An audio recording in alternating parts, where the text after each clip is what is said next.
Do you still remember what you have discussed last week? Yes po, ma'am. What is it? About culture po. Okay, culture. What is culture? Anyone?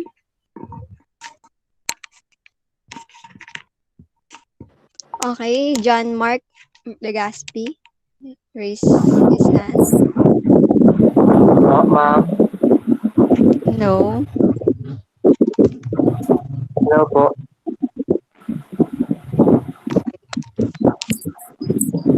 Culture is to unite us.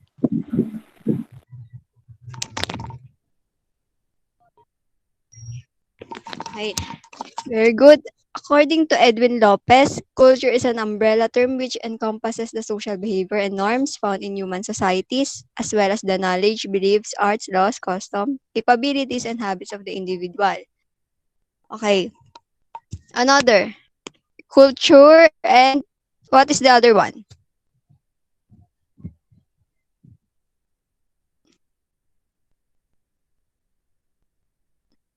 Okay, what do you mean by culture?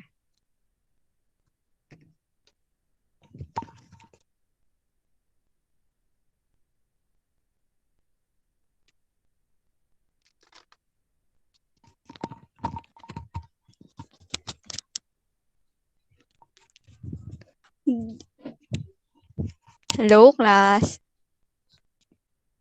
Okay, from Trisha Penes. Culture is the characteristic and knowledge of a particular group of people. Okay.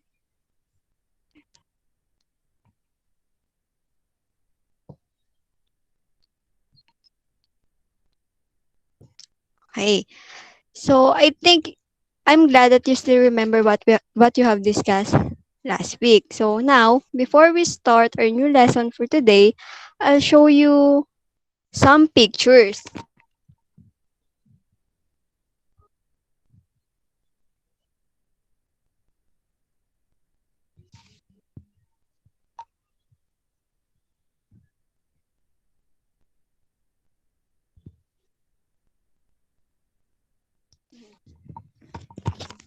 Are you familiar with this picture? Yes po. Okay. Do you know what is the title of this kiddie show? Yes po. Yes po. Ano, okay. What it is? Blues Clues. Blue. Okay, very good. It's Blue's Clues. In what part of the show do we see this picture? Or this scene? Kapag ka po may drawing silang bagay, si Steve, may drawing siyang bagay. Okay. And other? Any other?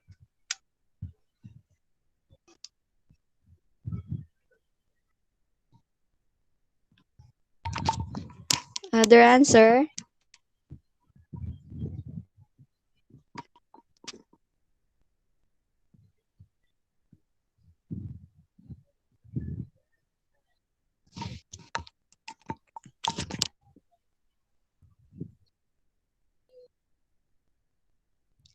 Okay. Any other answer? Anyone from the group? What part of the show do you think do you see this picture?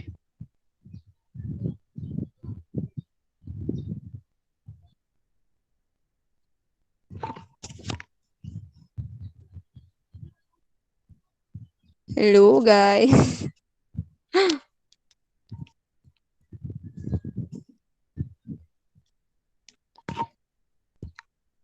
Okay.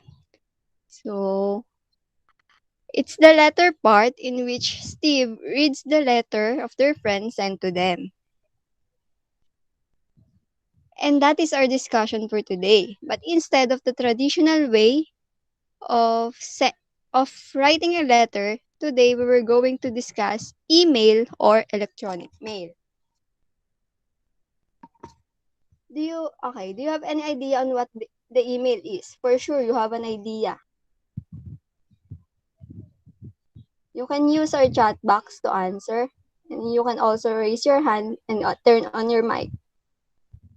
Opo, ma'am. Okay? Para po sa akin, What is email?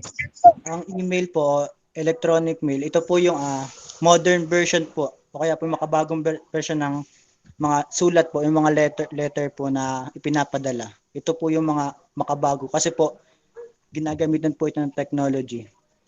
Okay, very good. Email appears the best way to deliver information through technology. The moment you have a Gmail or Yahoo account, the person can send and receive emails through the internet.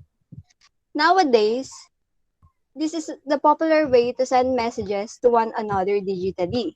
If a person has an email account, that person can send and receive email through the internet.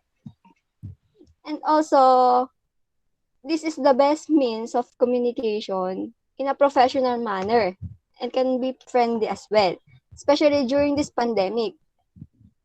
People recognize the importance of writing an email because we use this in, for example, in business purposes, school purposes, and other important matters. Like, if we are requesting, for example, if we are requesting a COG to our registrar, diba? We email them because we cannot go to school directly. Now, let's talk about the different parts of an email. So I have here a picture for you to see each part better. So number one, this. Do you see it? Okay, Joyce Yes po. Antorpio. Yung email is a modern way to communicate. Very good. Formal writing with arguments and views. An electronic message to give a piece of writing to someone. Okay. All of your answers are correct. So, okay. Let's go back to the parts of an email. Number one is the to line. Here you will put your recipient's email ID. Then the second, the CC line. It means carbon copy. It is the other individuals receiving the same mail with visible IDs. The third is the BCC. It means blind carbon copy. Other individuals receiving the same mail with invisible IDs. And then the fourth one, it is the subject line. The title of the reason of writing an email. It is the key information within the mail or the main purpose of your email. And then the fifth, it is the salutation, the opening line of your email where you address the recipient directly, usually by name. So it is the greeting. Then the sixth part, it is the body, the main content of the email. So in writing an email, you must remember that it should be clear and precise. So, ayan.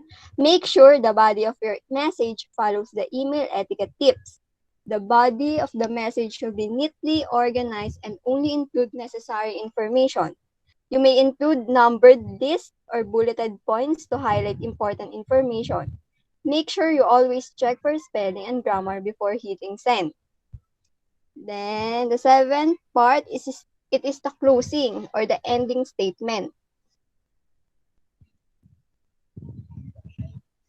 It could be thanks, best, or sincerely. Then, your closing must followed by your name or the signature.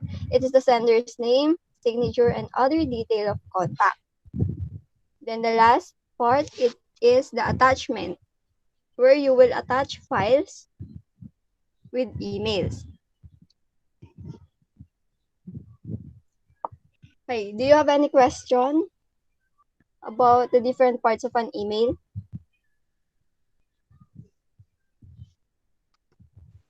None po. None po. Okay, so if you do not have question, let's proceed to the three different parts of an email. Different types of email. Number one, informal email, then semi-formal email, and formal email. So Can you read what informal email, the definition of informal email? Who can read?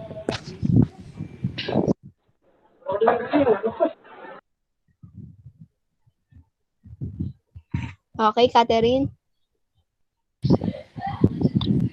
Informal email. An email written for friends, family members, or relatives. Use of polite, friendly, and casual words along with proper greetings and closings are some of the rules for informal email. Example: suppose you have to write an email to your friend inviting him or her to your birthday. Okay. Here's the example email. So, to Samantha Cruz, her subject is invitation to a birthday party. And the body, hi Samantha, hope this mail finds you in the best of your time. I am very happy to invite you to my birthday party on June 3 at ABC Hotel from 7 p.m. to 10 p.m. The theme of the birthday party is Pirate of the Caribbean. It would be great if you come and join us at the party. We will have a great time and fun together. See you soon, Angel. Okay, where is the... I have a question. Where is the subject line here?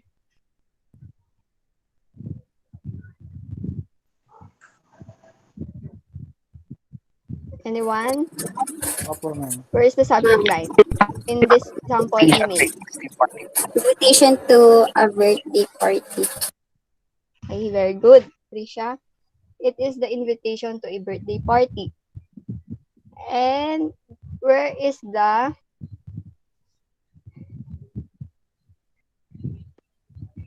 closing?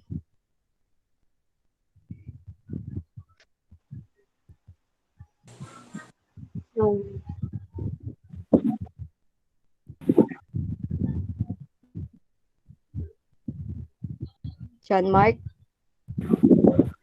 See you soon po. Okay, very good. Now, let's proceed to the semi-formal email. An email written for any teammates or colleges. You can use friendly language but have to maintain the limit and the decency. The length, proper greetings, closing, and clarity are some of the rules of the semi-formal email. Example, writing a letter to inform your classmate regarding intra-college quiz competition. So here is the sample email. To XYZ, subject, intra-college quiz competition. Hello everyone, this is to inform you guys that an intra-college quiz competition is going to be held in our college on November 25 from 11:30 a.m. in Hall 01. Everyone is therefore asked to take part in the competition so that our department can win. For further queries, feel free to contact me. Thanks, LMN class representative. Can you give me another example of semi-formal email? Do you have any idea? Another example.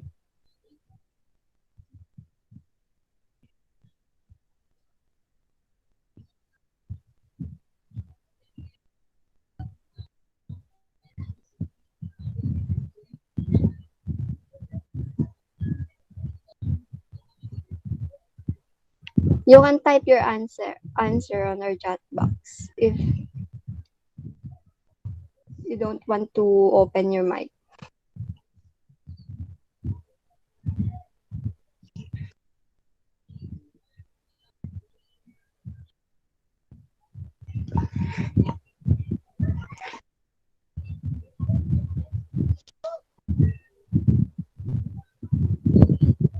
Ma'am, ano po ulit yung question?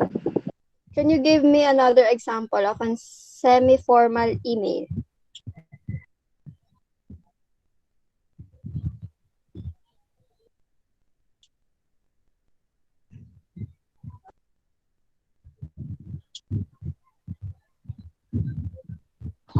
Ma'am, Yes? yung sa ano po, sa mga pageant po, ma'am, parang may mga, pag piyesta po, ganun, ma'am. Okay. Very good. From Mary Joy, reminding your classmate about the details of your project. Very good. Okay, next. Formal email, an email written for business, communication, or professional use. Example, resignation letter. Here is the sample email.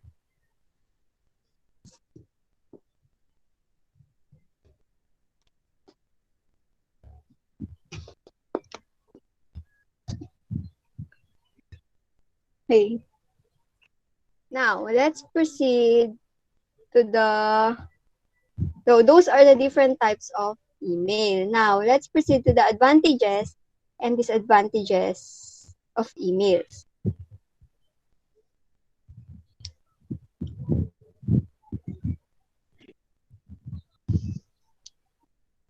Number one, it reaches the target reader fast.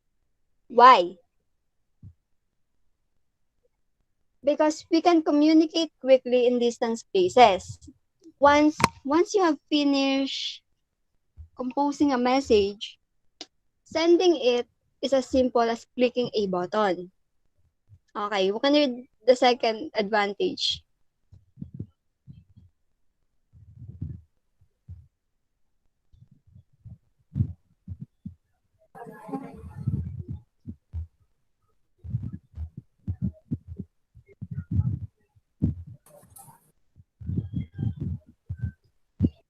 Okay, Marijoy. It confirms an acceptance or rejection po. Okay. Why do you think it is an advantage? Advantage po siya kasi po malalaman po agad natin kung na-send po ba yung message natin or parang na-reject po. Pwede po nating ulitin ulit yung pagsisend. Ganun po ang intindi ko. Okay, very good. That's correct.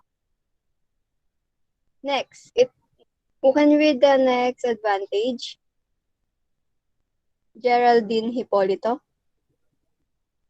Ma'am, it is less costly than letters and memos. Since through the use of internet naman po gagamitin yung email, hindi na po natin kailangan magbayad para ipa-ship or ipa-send through mailman yung yung letters. Okay, very good. Because letters, if we send letters, the receiver could get that within 7 days or within a week, right? Next, it can easily reach the farthest part of the globe. Because email is accessible from anywhere, even overseas. So as long as you have an internet connection, you can access your inbox or you can go through your messages to see if you have an email. The next, it is environment friendly. Because why? Because email is paperless, unlike letters. It can reduce the cost of paper and you are actually reducing the damage paper usage does to our environment.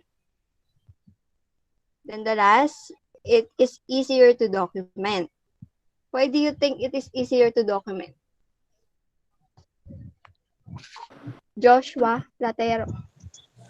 It is easier to document po kasi po since ito po ay nasa cellphone na po kaya pinasa laptop, madali na po itong i-compile o pagsamasamahin po yung mga importanteng dokumento.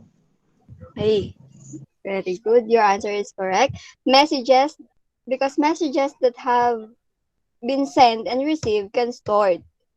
It is a lot easier for us to go through old messages, through old email messages rather than our old notes written on papers.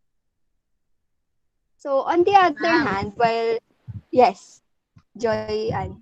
Pa-admit daw po si Kiano po. Yan. Okay na daw. Okay na po. Okay. So, we already know the advantages of emails. So, on the other hand, while email certainly has its advantages, it can also have disadvantages, especially if an email alert system is not available in the workplace. Okay. First disadvantage of emails, it is prone to hacking and technical glitches.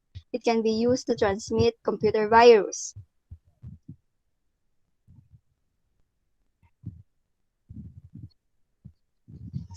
Okay. Email messages, because email messages can contain viruses.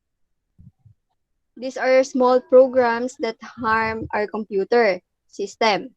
That's why it is best for us to be aware of this possibility so that you are careful when opening messages from people you don't know or even downloading attachments. Then next, it can cause information overload. Okay. Why do you think this is an disadvantage? Anyone? It can cause information overload.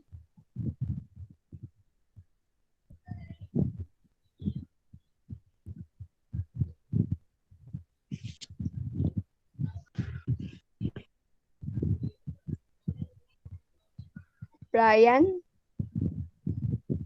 Ma'am, because the file po, the size of the file that it can carry po is limited since it is sustained by technology po. Okay, very good. And also, message and also some people send too much information. That's why in writing an email, we need to follow the tips and make it clear and precise.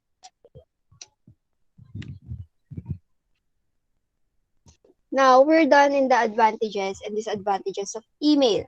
So now, let's discuss the tips in writing an email. By the way, do you have any questions? None None po. po. Okay, Po. none. So now, let's continue. Tips for writing an email. Number 1, make the subject line informative or descriptive of the memo content. Avoid vague subject lines such as follow up, additional information, and request.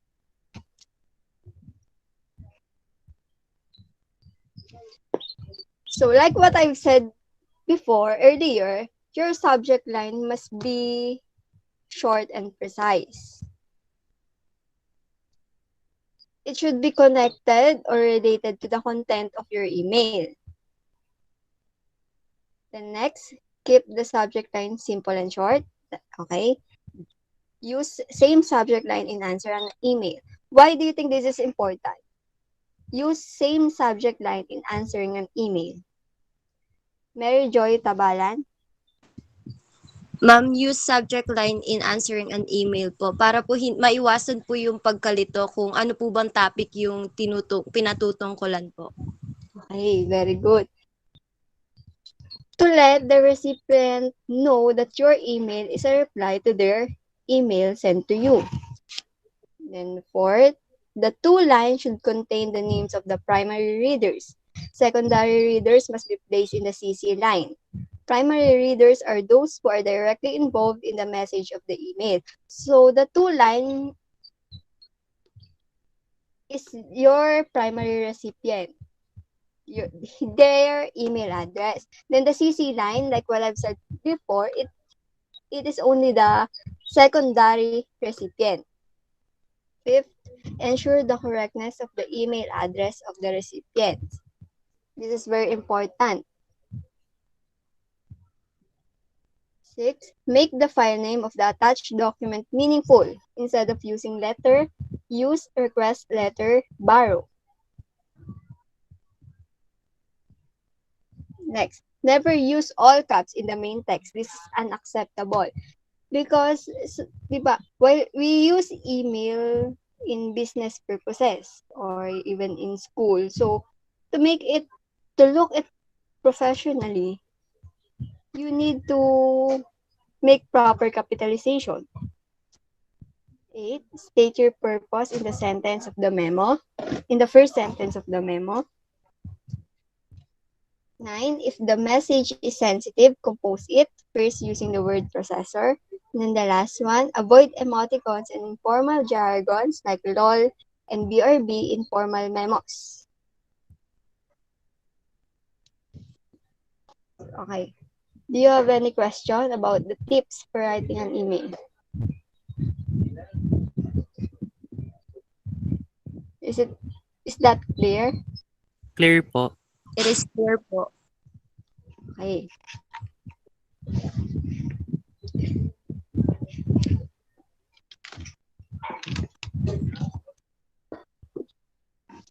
Okay. If none, then we will have a short activity. On our, okay. On our chat box, type number 1 to 5.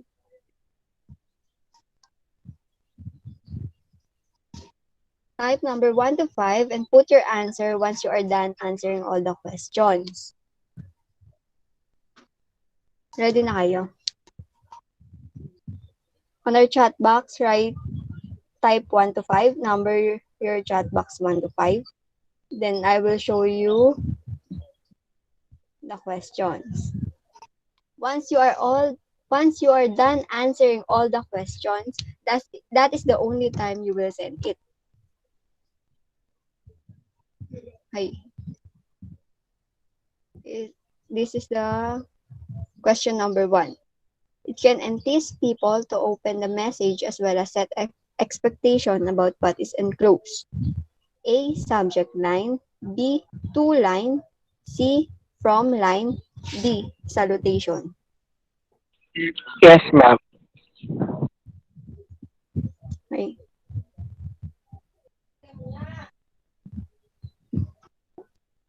I will repeat the first question. It can entice people to open the message as well as set expectation about what's enclosed. A. Subject line. B. To line. C. From line. D. Salutation. Are you done? Yes po.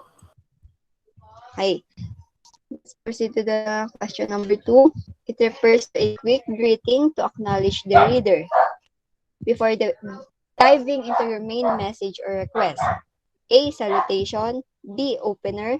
C. Quotation. D. Passage.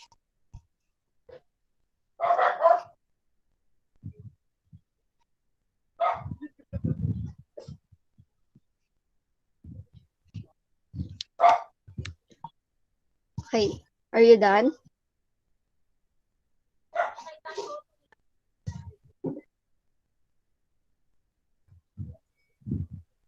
Okay. Next. Number 3.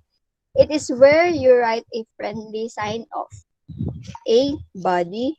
B. Greeting. C. Closing. D. Signature.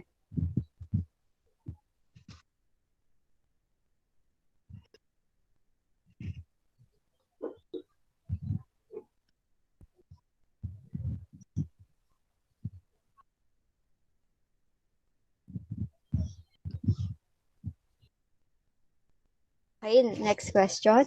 It is where you write sender email ID. A. BCC. B. CC. C. To. D. From.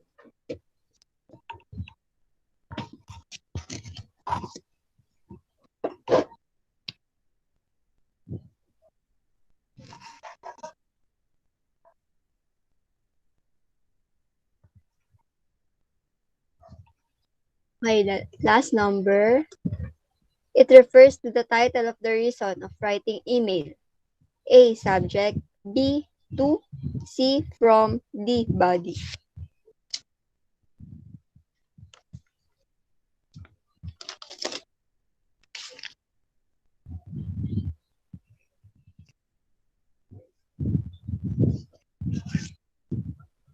Okay, finalize your answer and send your answers to our chat box.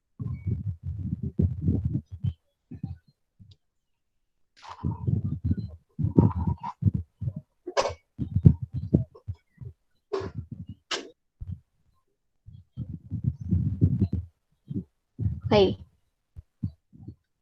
Let's answer.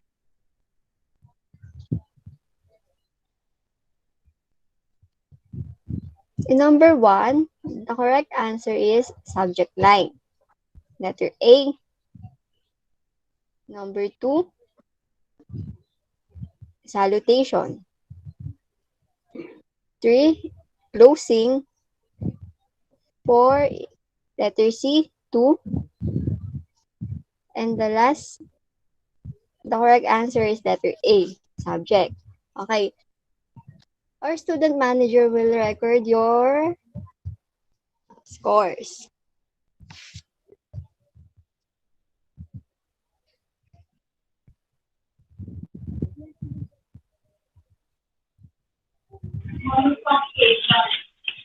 Ma'am, Okay.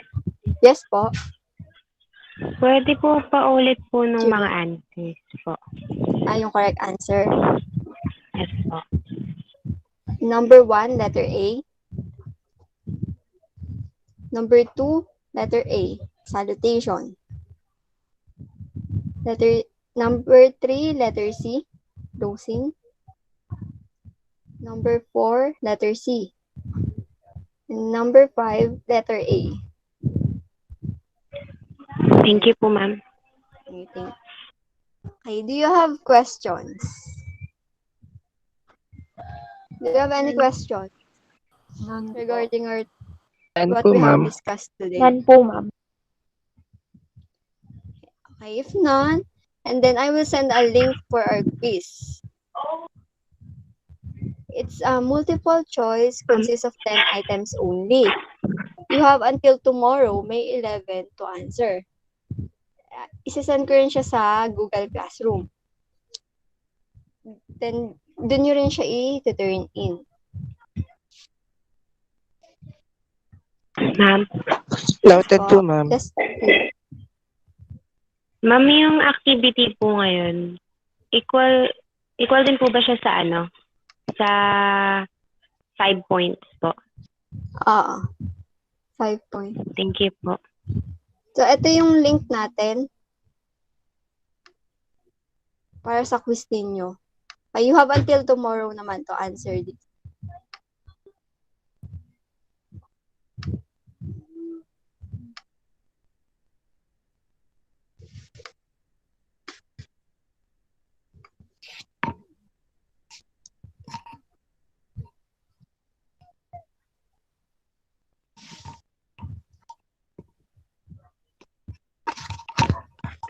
Okay, thank you everyone. I will pass the floor to Ma'am Layan for further announcements. Ma'am. Thank you po, Hi ma'am. everyone, Teacher Mika. Good Hindi evening, ka ma'am. naka-open cam. Hala. Good evening. Kamusta kayo? Hi John Mark. Okay naman po. Hello po, ma'am. Hi Brian. Okay, so po, ma'am. are you ready for your midterm examination next week? Medyo po. Ready na ba? Yes, ma'am. Yes po. This is your last topic. Okay, last topic nyo to. And I hope that naintindihan nyo naman. So,